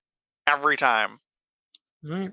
Well, as you know, as per our usual, we here at Dungeon and Talk Shows like to give our DM listeners ways to fuck their players in ways they never thought coming. Yeah, apparently death milk, death cheese, the death cheese wine, and the stinky animal of the bog. While you're at it, you know. Give them the death block, you know. You know, murder hobos, I've had enough of your shit. Why don't you try fighting this kind of weird one cow? Fight the swamp buffalo. Moo! What's stronger, 5 people with magic or one stinky cow? One. The thing is, probably the stench. Probably the cow. It pushes you out of melee range with its stench. Because, like, no one wants to. Do you really want to spend the next 2 weeks cleaning that stink out of your sword and your armor? Dude, imagine the blood probably Cotton. Stinks too. But apparently they're delicious, so that's cool. I mean, there's incentive right there if they're tasty. I guess so. I still don't forgive them for what they did to me.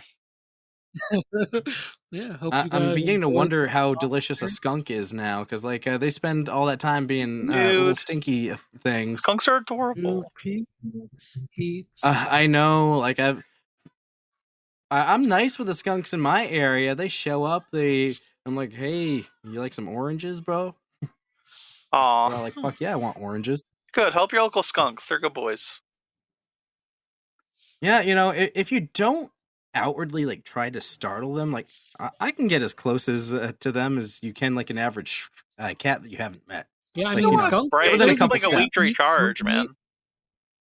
Yeah, you just have to. Dude, kill that's them a long cooldown. Sometimes they've already them. used it for the week, and you just don't know. They can't use their ultimate on you yet, so don't worry about it. Dude, that's such a long cooldown. Dude, imagine like you and your friends walk up to this thing. You're like, oh, look at that fucking weird ass cow, bro. The thing turns, kind of burps. Your friend drops dead. Like, what the fuck? That is the stuff that urban legends are made of. You're like, what the fuck? Yo. Dude, I have a thought. Like, I can imagine a freaking animal hitting on one of these things. Oh my god. Yeah, what would this thing say to you? It's just like, dude, speak with animals with this. That's another plot line. Give me food and I won't kill anybody. Yeah, I just want like, I'm food. just chilling here. You can milk it. Sounds like Eeyore. I imagine it sounds like Eeyore. I don't want no smoke, man. I don't want to talk today. I don't. If I happen to kill someone, I'm probably going to eat it. Waste not, want not. He's like, these people tried to come kill me the other day. I looked at them. They died. Everyone runs away. Hope you guys have learned something. No, we're probably killing some brain cells out there, but that's okay. No. Oh, probably. It's okay. That's what I do for a living. Talk about some weird for the last hour. I was told that people enjoy these monster segments, and they just like hearing me describe these fucked up little guys.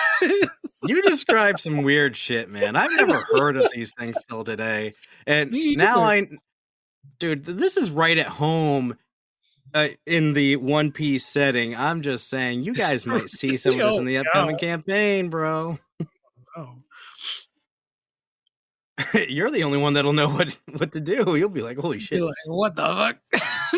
Honestly, I think the rest of the that? party would just leave shit alone because like they smell that. They'd be like, nah. Yeah. I'm out, man. I think most players are like, my character don't want to smell bad. Like, oh, that thing fucking stinks. Chuck an axe at it. Maybe. I'm like, boss, shoot it. Shoot it down. But, you know. Shoot her! So, Sam, we do have some news this week. Yes, please take the mic away from me. This is D&amp, bringing you nerd news. So this week in nerd news, Wizards of the Coast has brought us another statement. No more generative AI was used to create the artwork that we are teasing for the 2024 core rulebooks. Are they sure this time? You sure? That's what you said the last few times.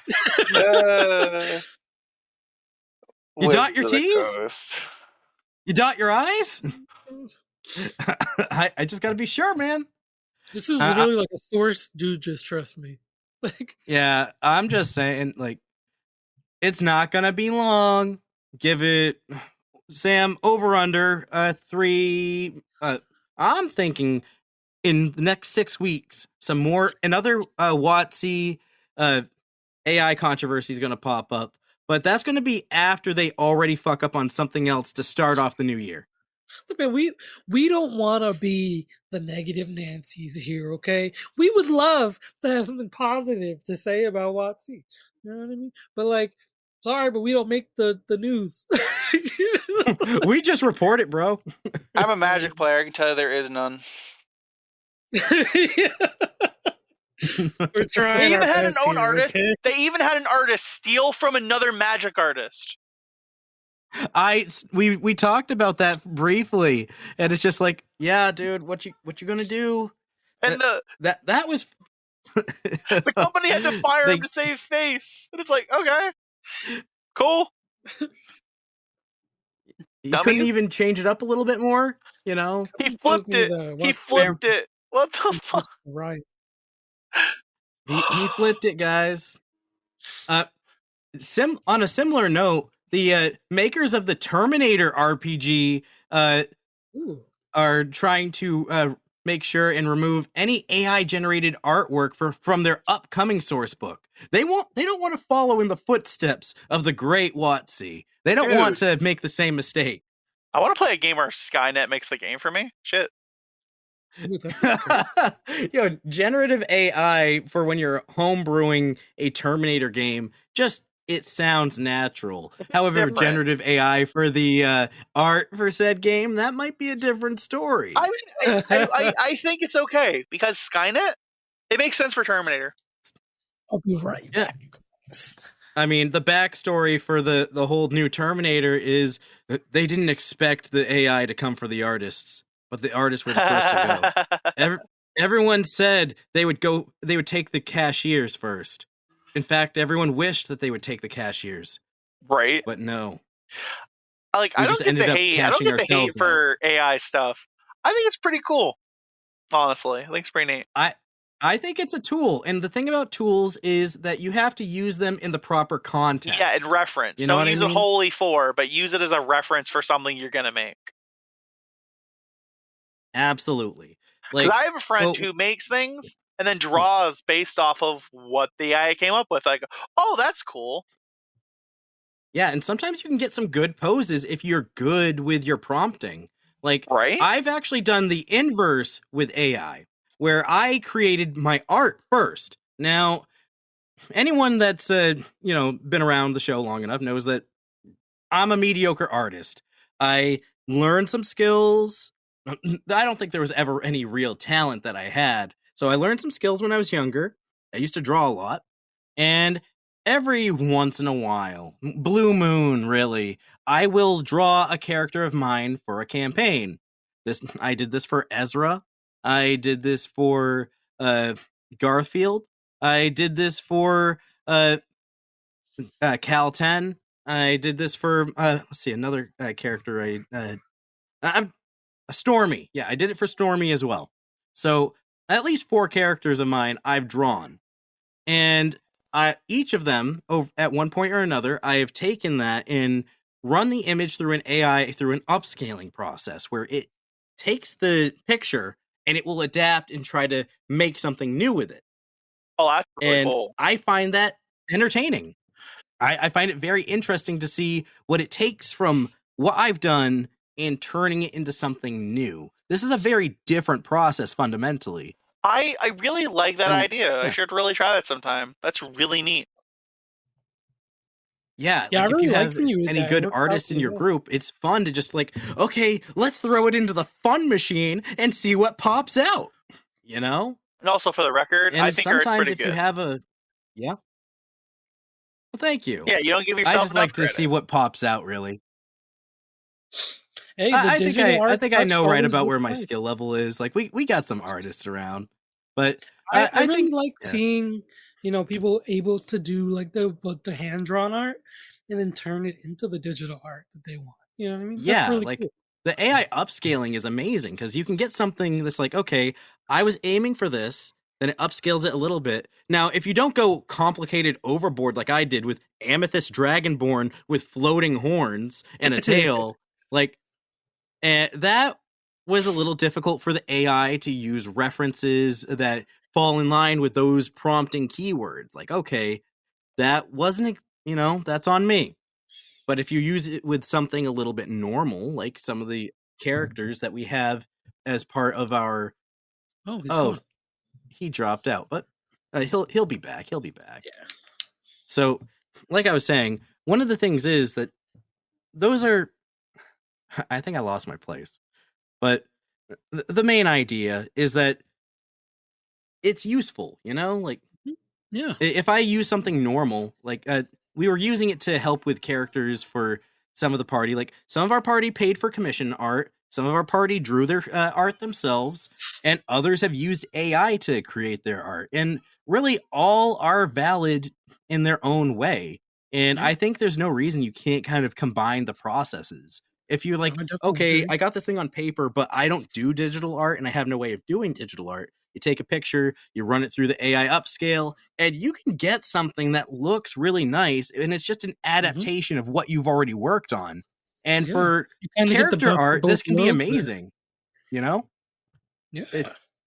an adaptation's still good enough. It doesn't have to So be then I 1-to-1. wonder how people feel about that because with that being an option now, you have the real artistry that people want, and then you have the digital art that people want for people who may not be digital artists. I think it's just like let people use the tools that are available.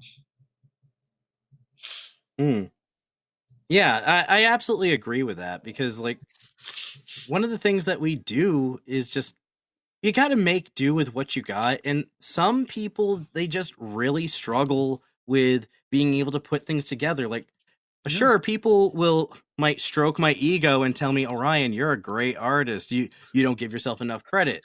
I think that there's a certain convenience in drawing an approximation of what you want for your character, run it through the AI filter, add a few keywords, and then you got something that looks better than what you started with. And then you can just kind of crop it or Photoshop it a little bit, just, some light touch up work. And then you got something that looks presentable, not professional, presentable. Like we're not replacing stuff. Yeah, that's the thing people need to remember. Like, no one's getting replaced. All we're doing is adding options to the, It can streamline workflow. I mean, like if you need like a general like big thing put together, a full composition, like you can give yourself like the framework. People act like everything we do in our lives isn't like built on convenience. Yeah, it's not like a surprise that they came out with AI is a thing. Like people just don't like change. You just gotta accept it for what it is, a tool and a way to improve yourself. and to Yeah. better yourself. You know what I mean? Too many people want to use it as a way to replace, and I think that Yeah. both extremes, the extreme of rejecting and the extreme of replacing, I think both are fundamentally flawed. And Yep. there's that middle ground of adaptability, which is important here. Because with every major innovation in technology throughout history, there has been major pushback, but ultimately, those who learn to adapt, it will become a part of Yeah. everyday processes over time. And I think it's one of those things where finding it hasn't fully found its place in the artistic space yet. Right. Right now, it's being used as a little art toy that generates all these things and whatnot. And like sometimes they come out with fucked up hands, fucked up eyes, this Right. and that. But like it does come up with it produces good bones to work off of. And if you have Agreed. any artistic talent, like if something can give you a structure, then sometimes that's good. Other people don't need a structure, but some people thrive off of reference material. So being able to take something that generates like a whole point of reference and then you just punch it up the way that you like. There, I was working with Josh to bring him back. Oh, nice. Ah, he's back. Can you hear me? Yes, we Yes, do. yes. We hear you. I have no idea what happened. It just would not let me rejoin no matter what I did. Ooh, I- what that's with me? Yeah, I had to send him a fresh link. I didn't So- break it. Basically, the crux of what we said is that this whole AI thing is a tool. It's still finding its place in the artistic space. People are learning to adapt to it. You got the two extremes of people want to use it to replace, other people want it gone because they're afraid they'll be replaced and that they You know what? And it's I feel inauthentic. like it makes me think about the same kind of idea with like, as we get into the future of like prosthetics, and cybernetic enhancements, augmentations, and shit like that. It's all along the same idea. People are afraid of being I replaced think it by poses the same robotics questions, or AI. Yeah, where we could be using it to augment and improve our lives. Like it's meant to be for. Like, Yeah. oh, So, so many people Yeah, are but humans afraid are of. always worried about being replaced with things, because Yeah. things are supposed to work for us. We're not supposed to work for Yeah. things or whatever. So there's a Yeah. fear out Yes. there that AI is going to completely replace us at some point. Yeah, the what's it called? The singularity theory. It's something like that. Yeah, the singularity, the theory states that eventually we'll reach a point in time where the technology it's just progressing so infinitesimally quickly that we can't possibly keep up with it, and the machines will learn to be able to reproduce themselves, how to make new machines. Yeah, we essentially get to and the crux maintain. of like human creation, and then the creations create. What? God, that book. I have no mouth and I must scream. Oh man, Yeah, that's the that shit thing. is crazy. I have no mouth and I must scream. We are there's one more little piece of news for this week, and Ooh, please share. yeah, have either of you heard of JoeCat, the YouTuber, D&D YouTuber? I have not. I'm not super informed, unfortunately. Okay, so this D&D YouTuber, for those who don't know, JoeCat he has produced the Crap Guide to D&D series, where he covers each class and does kind of a shit talky, hyperactive type character that originated with his Monster Crap Guide to Monster Hunter series. So Sam, you should definitely Oh check out yeah, his I work have afterward. seen these. Ah, so you know them. So Yeah. he went from Monster Hunter onto D&D, and eventually he was able to get together I would say, the most I see, we got ambitious both. D&D crossover to ever hit YouTube. He got all the biggest of big names on the YouTube, from Dingo Doodles, Felix, fucking Z-Bashay, Matt, he got Matt Mercer, all these big names in D&D. He got them together for a big crossover to create this almost like a musical little video called the Crap Guide to DMing. You know, the crown, the piece de resistance to his Crap Guide series, where like he's trying to be a DM and then he's like losing control, and there's so many players and cameos everywhere, all these people, and it's amazing. And then like it's almost like a special where like, oh, it's okay, DM. Don't you know it is important to not have to railroad everything and learn that you got to go for the flow. I'm reading the Reddit post on r/out of the loop right now, and this shit is crazy. Yeah, he quit D&D. He didn't quit D&D. I'm sure he plays D&D. He quit posting. He has quit YouTube over a video that led to him getting a lot of harassment. This video came out 2 years ago and has 11 million views. So yeah, I got the website right here if you want to read his actual like part of his statement. I did go over a little bit of the statement earlier. Apparently, people were very triggered, as the internet gets, with his video "I Like Girls," which is a 30-second parody. Character creation. He did a bit where he briefly sang a gender bend parody of Lizzo's "Boys." Yeah, and really, the only gender bending is like okay, it's about girls. It's a gender bend parody. Yeah, I mean that's whatever, but it's catchy. It's 30 seconds long, and he's like, "Hey, all these types of girls in the gaming and anime and nerd space, I like that shit." He's like, "Hey, the thick girls, the muscle girls, the this and that." He's going all over the place, just popping off, and I'm like, dude, that's me. I just love girls in general, women. Yeah, give me all the women, every flavor. It's like, and that's, you know, I get it, dude. That speaks to I found this a nation. VOD clip. Oh yeah. So apparently, the main thing is that what happened. He's been harassed for such a long period of time, and normally with like Twitter harassment, you can just turn it off. You can step away. You don't have to read your YouTube comments. But these people took it so far that his family was getting strange packages sent to them in the mail. They were getting messaged. His family members were getting messaged. He was getting messaged directly. It's just like, dude, what is going on? He made a little parody talking about liking women, and here y'all are harassing this dude into a point where he's like, you know what? I'm not cut out for YouTube. I can't handle this. Like, why? What is your problem? And so me and my wife did a little bit of research to figure out like who would do such a thing.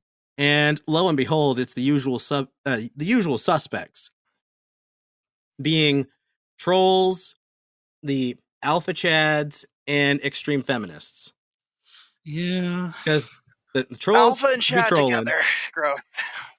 Yeah, the alpha chads are an extreme where they're just like, hey, this guy's acting awfully effeminate, being a real fucking simp. Fuck this guy. And then the feminists are all like, hey, he's objectifying women. And it's just like, yo, he made a parody of this thing that was already exists. That already did the thing. It's like, what's wrong with the body positivity? What? Forget it has nothing to do with the drama, and I'll make it real quick. God, the guy who he quote unquote figured out wolf behavior and then spent the rest of his life trying to disprove it, and everyone's like looking at the guy going, hey, by the way, wolves don't have alphas, they have a wolf for every situation. People are like, oh, you don't know what you're talking about. I wrote the damn book, motherfucker, and then he died, and no one believes him still. Well, and then people are going, oh, I'm an alpha cat, I'm an alpha wolf, and I'm like, you're gonna make me alpha vomit all over your alpha face. Well, the thing is, I'm not gonna lie, I've seen like some of the theories behind some of that stuff where like they have like different archetypes of guy, like you got the alpha, the beta, the gamma, the sigma, and the omega. And like, okay, you know, this is like a horoscope. Yeah, like to me, like this is horoscopes for guys, right? Yeah. So like, if you take a jock and you put him in a D&D space where he's never played before, he's gonna be out D&D by all the nerds that have been playing for years. But if you put a nerd on a field that hasn't run for like 10 10 minutes his entire life, of course he isn't going to perform as well. I It's like think people take that yeah. concept and they put it toward like looks and stuff. They mistake it for like a guy can look good. It doesn't mean like he's all the creme of everything. I mean, congratulations, but I think some of the principle it goes more into like with the maybe like that's where things started out initially. And then there's like this whole kind of horoscopy stuff where it's like, alphas have these traits, and then betas have these traits, and then so on and so forth. I'm like, okay, so alpha is going to be that more dominant asshole. Beta is going to be that more submissive bitch. And then you got gammas. I don't know what gammas are doing. Gammas are doing their own thing. They're a wild card. No one knows. And then you got the sigmas. They're just like, yo, I'll do whatever. I don't care. Because I'm going to do me. You want to hear the most cringy thing I've ever heard in my life? Like some guy, I didn't know what Sigma nails or anything because I was at the card shop. I'm over trying to play my Instant Magic the Gathering, trying to play my Azorius control deck, okay? Right. I'm here to make people love Magic the Gathering with my static orbs and shit. So by being the worst possible criminal. Static orb, and this guy goes, dude, I'm too Sigma male for this game. Like, you need to find. And I'm like, what the fuck's a Sigma? He's like, oh, we're more confident than alpha males. And I'm like, you need a therapist. The thing is, he picked up his deck and he walked away, kind of crying a little bit. And he's like, he was really rude to me. And I'm like, okay, Sigma. Sorry, not to get us derailed from your stuff. I'm so sorry. No, that's totally on point. Like, people spend too much time identifying with that stuff. If I had to identify with one of them, well, that's kind of what the Omegas do. So I'm like, O is the first letter in my name. If you write my name in Greek, that would be Omega. The Greek Omega for Orion goes perfectly with the Omega category. I like the idea of being this person that is just outlandish, off to the side, and just like no one expects. And it's like, okay, cool. I'll roll with that because that I'm not normal. Don't you get that shit talk out of here. You look at this. You're more normal than right that guy here. going, I'm a Giga Chat, a word pasta guy. I think those guys have identity issues. I'm a Giga Mega Awesome Tarask boy. I don't fucking know. I think like at a societal level, too many people want to identify with something. They need something to represent themselves because they don't know who they are. And when people don't know who they are, they rely on horoscope things like a Myers-Briggs tests, like I'm a IDB thing, like I'm these 4 letters, and this personality type does X, Y, and Z. I was born in the year of the dog, and I'm a Pisces. And I'm just woof, like, woof. It's like, dude, those are all things. Like, don't get me wrong, I'm proud of being a Gemini, but all that stuff is just. It's not a replacement for a personality. It only means what it means to be honest. And I feel like all thing, this suffice to say is like we here at Dungeons and Talk Shows, we're not advocate for people bullying or harassing anybody, or will harass you. You know what? You're about to threaten them with a whole ass nerd militia, dude. The nerd militia cracking down on harassment. I'll come at you in combo and turn 1. Bring it on. So tired. Okay, so nerd militia official statement from Orion and Sam. If we catch y'all harassing, bring your best deck. I challenge you to a children's card game. Winner take all. Children's card game. Oh, you mean my arena? All right, dude. That children's cardboard cost me a lot of money, okay?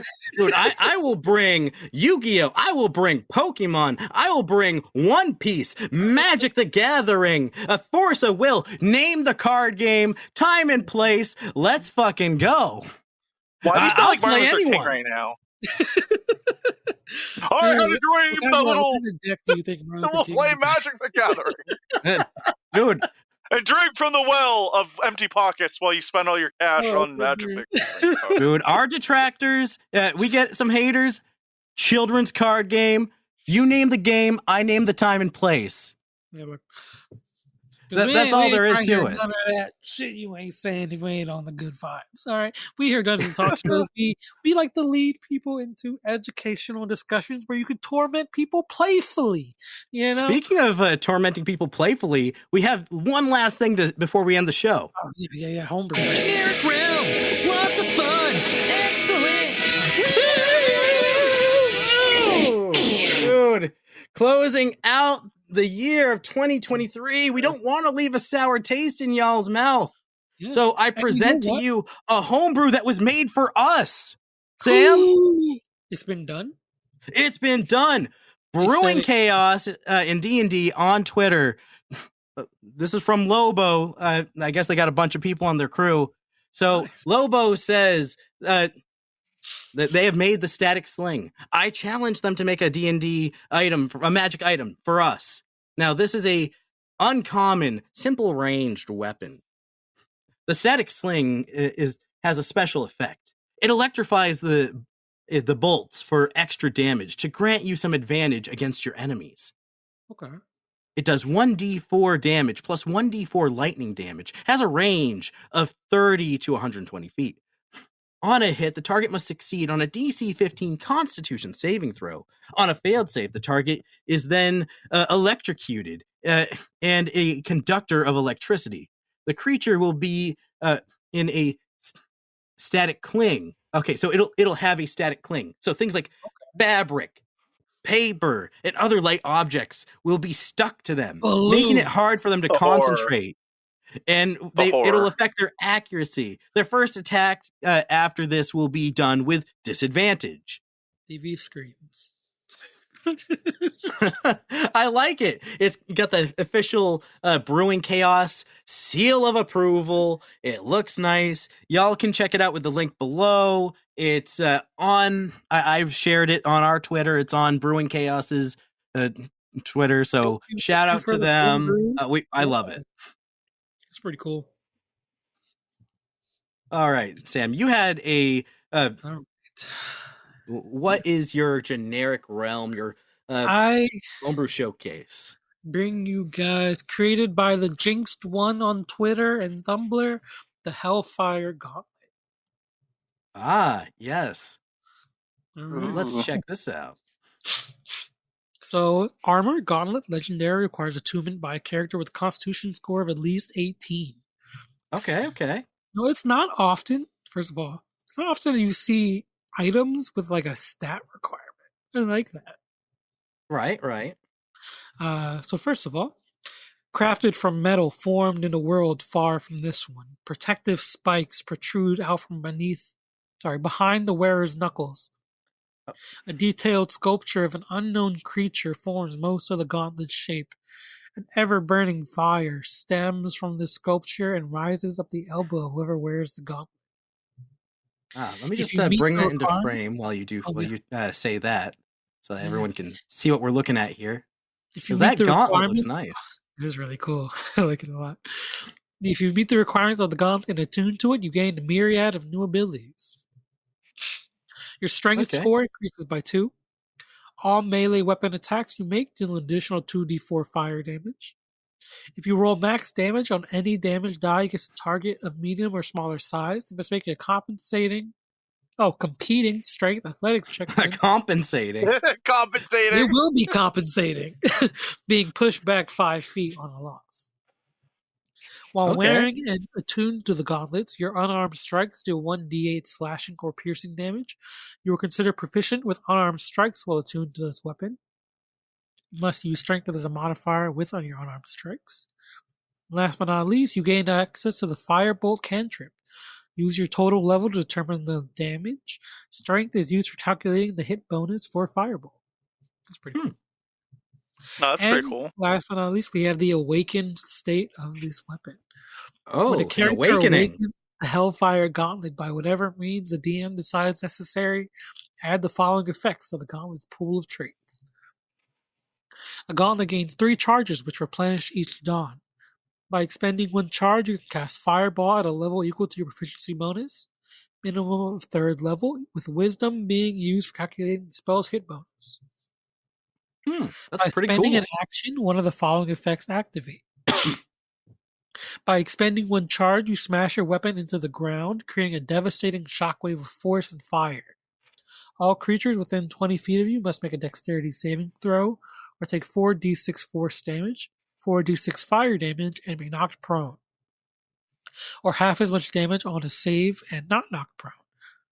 Okay.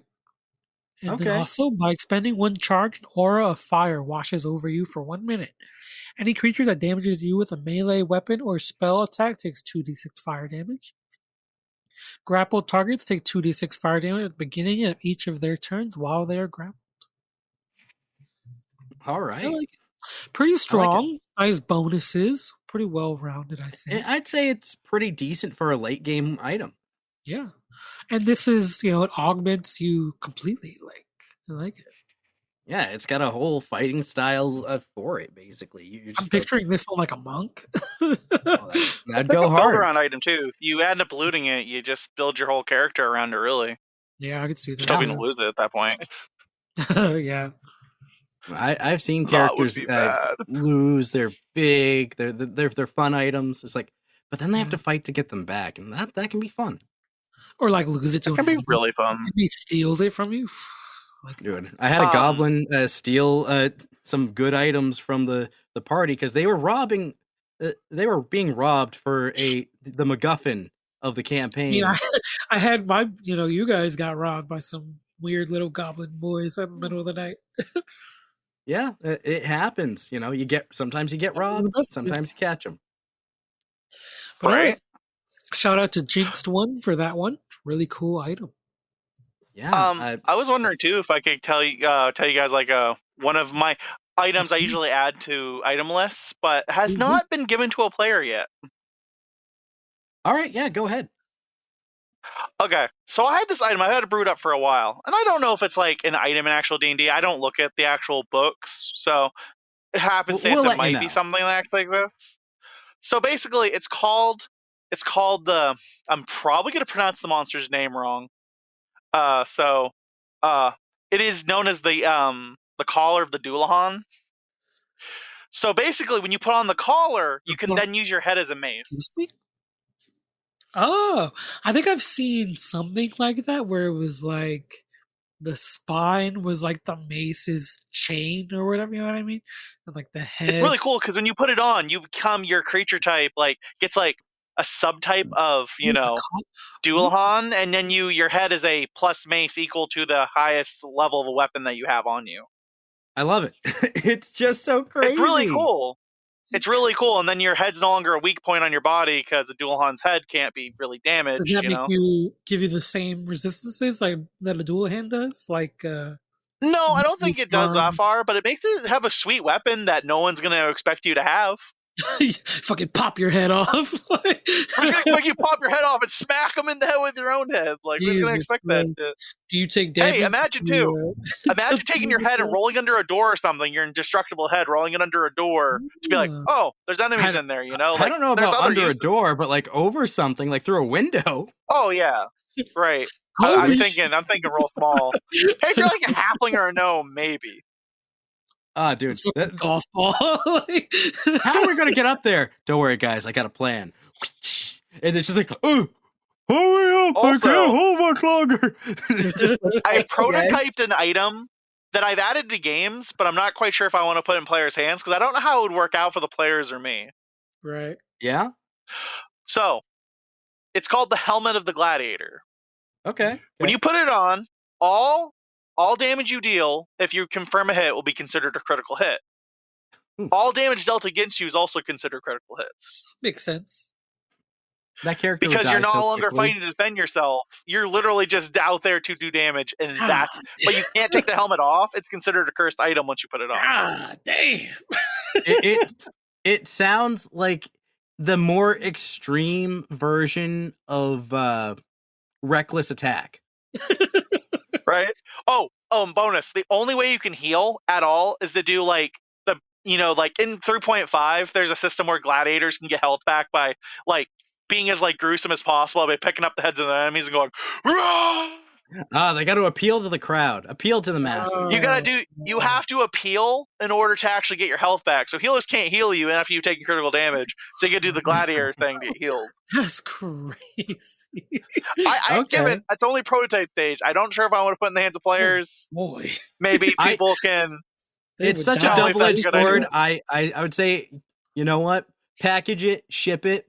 We will if you are willing to What you make do? a like little stat block, like if we put together like a little thing, right? I'd be willing to Yeah. post that on our Twitter and see what people think. That'd be awesome. That'd be really. I'd Maybe say other if you people could could try put it out on against some their players. spellcasters, put it on like a monk or something, you know, Right? something with like a hard to hit. It's like cough, you know, cough. I don't mobile, suffer with it, but maybe probably. somebody else would like to. Oh, Yeah.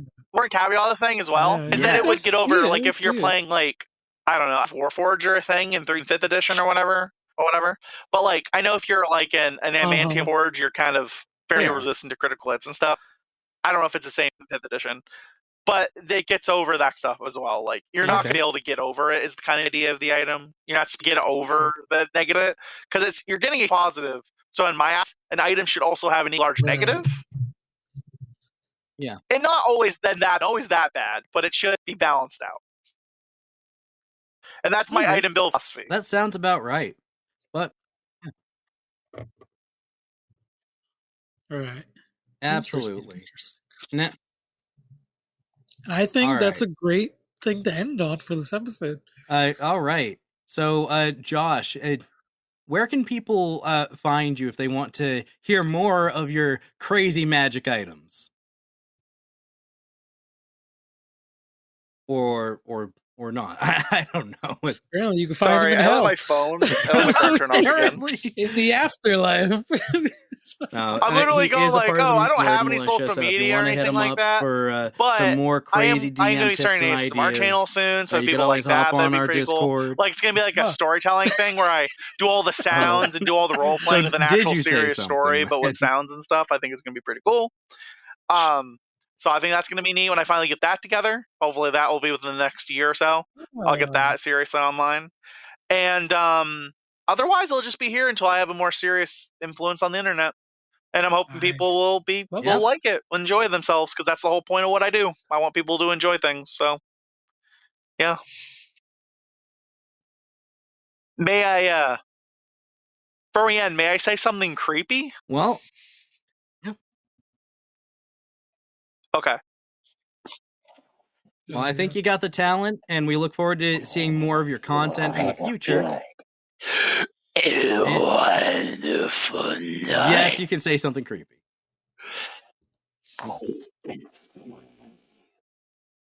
Yeah. Hands on yours.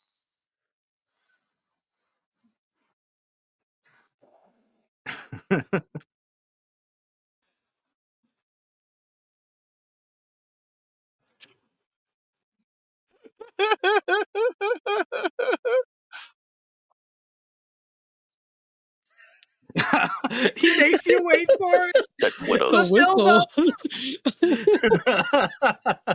All right, everybody. This has been Dungeons and Talk Shows.